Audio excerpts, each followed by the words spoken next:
जय हिंद साथियों, स्वागत है आप सभी का हमारे यूट्यूब चैनल अड्डा 730 स्टडी में।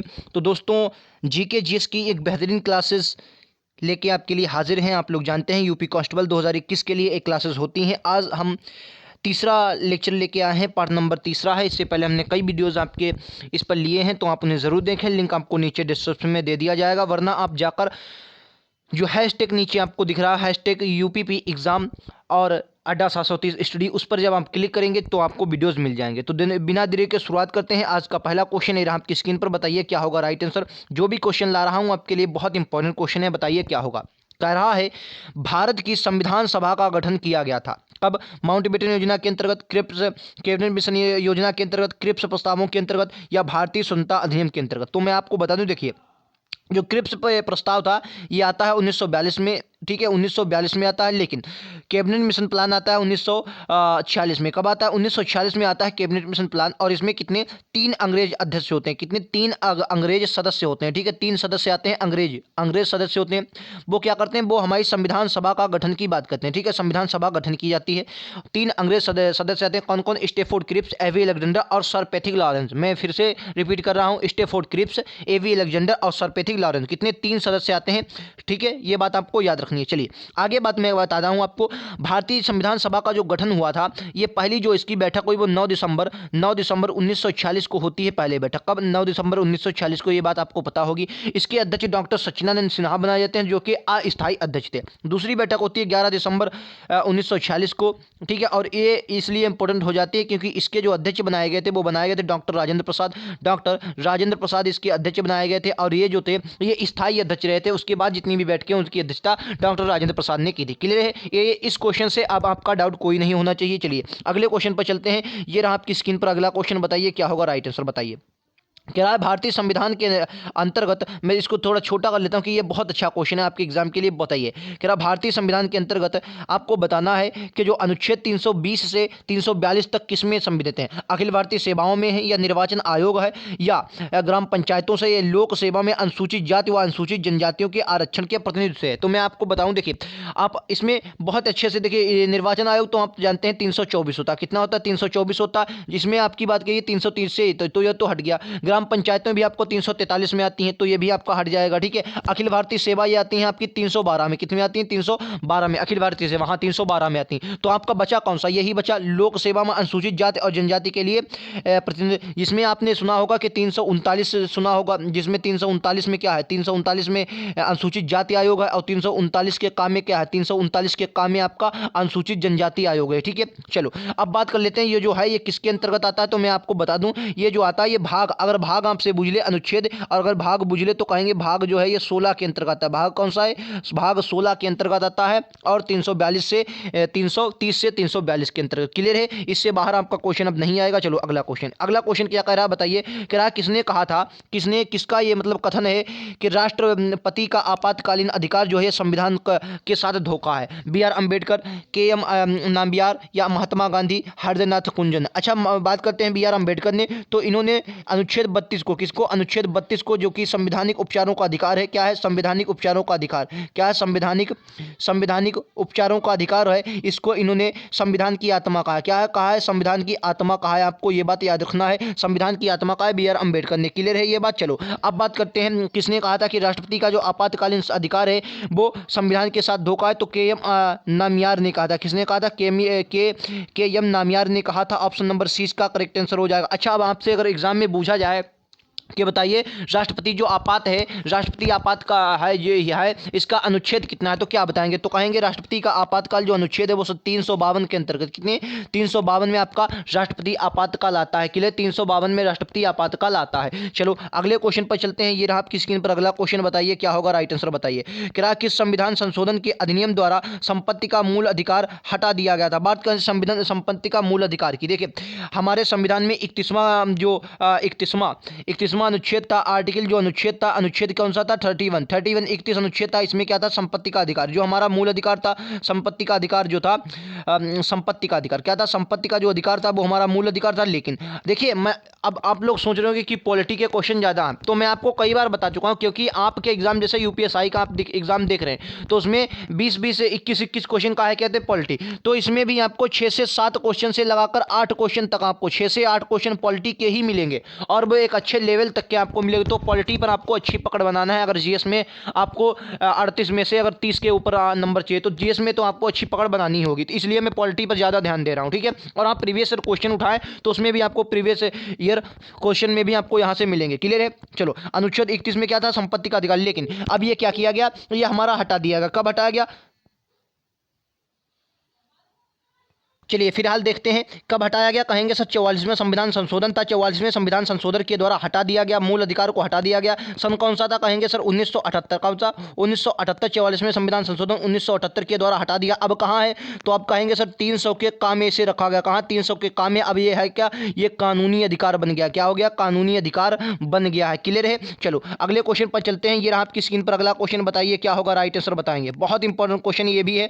बताइए, अब ये आपसे पूछा गया कि दस्तलिक, ये आपसे देखिए हाल ही को छोड़िए, फिलहाल आप इतना ही बताइए, जो दस्तलिक अभ्यास है, ये क्या आ गया? दस्तलिक देश के साथ दस्तलिक 2019 के नाम से हाल ही में एक संयुक्त अभ्यास, सैन्य अभ्यास का आयोजन किया गया। फिलहाल आप लोग इसको 2019 को बता दिए, क्योंकि ये 2020 में भी हुई है। तो आपको ये बताना, जो दस्तलिक हुई है किसके साथ हुई है?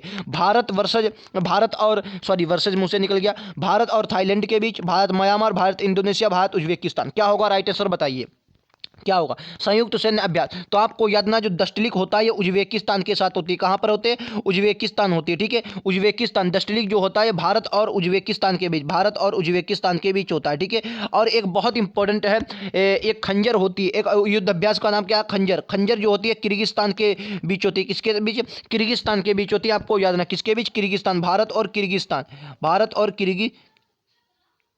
किर्गिस्तान के बीच, ठीक है। किर्गिस्तान के बीच होती है, किर्गिस्तान के बीच होती है। आपको याद ना, किर्गिस्तान के बीच खंजर युद्ध अभ्यास। ये भी कई बार आपके एग्जाम में पूछी गई, तो इंपॉर्टेंट की श्रेणी में से आप डाल लीजिए। अगला क्वेश्चन बेहतरीन क्वेश्चन है, बताइए क्या होगा? Right answer. कह रहा उत्तर प्रदेश में यूपी जीके का क्वेश्चन है, बहुत इंपॉर्टेंट क्वेश्चन आपसे एग्जाम में पूछा जाएगा, तो आप गलत नहीं करके आएंगे। यूपी जीके के भी आपसे 4 से 5 क्वेश्चन आपको एग्जाम में देखने को मिलेंगे, यूपी के एग्जाम में, ठीक है। चलो बताओ, कह रहा है उत्तर प्रदेश की ऐतिहासिक एवं पुरातात्विक निधि से देखरेख करने के लिए स्थापित संस्कृति विभाग के कार्यों में कौन सा कार्य सम्मिलित नहीं है? उसका संरक्षण या प्रदर्शन, उसका प्रकाशन, उसका अभिलेखीकरण या उसकी बिक्री। क्या है? राइट आंसर बताइए क्या होगा? राइट आंसर कह रहा है कि उत्तर प्रदेश के ऐतिहासिक एवं पुरातात्विक जो निधि है, इसके निधि से देखरेख करने के लिए स्थापित संस्कृति विभाग के कार्यों में कौन सा शामिल नहीं है? तो क्या होगा? राइट आंसर बताएंगे एक बार। तो राइट आंसर क्या हो जाएगा? ऑप्शन नंबर डी, यानी कि जो उसकी बिक्री है ये इसमें शामिल नहीं है, ठीक है। याद रखेंगे, उसका संरक्षण प्रदर्शन है, उसका प्रकाशन है और उसका अभिलेखीकरण भी है, लेकिन उसकी बिक्री नहीं है, ठीक है। चलो बाकी के आपको देख लीजिए। उत्तर प्रदेश में ऐतिहासिक और पुरातात्विक एवं कलात्मक निधि से संरक्षण, प्रदर्शन, प्रकाशन, अभिलेखीकरण एवं अध्ययन की दृष्टि से 1957 में संस्कृति विभाग की स्थापना की गई। ये भी आपके लिए इंपॉर्टेंट हो जाता। कब की गई? तो कहेंगे 1957 में की गई थी। क्लियर है? चलो नेक्स्ट क्वेश्चन पर चलते हैं। यूपी जीके का एक और बेहतरीन क्वेश्चन है, बताइए क्या होगा? राइट आंसर बताइए।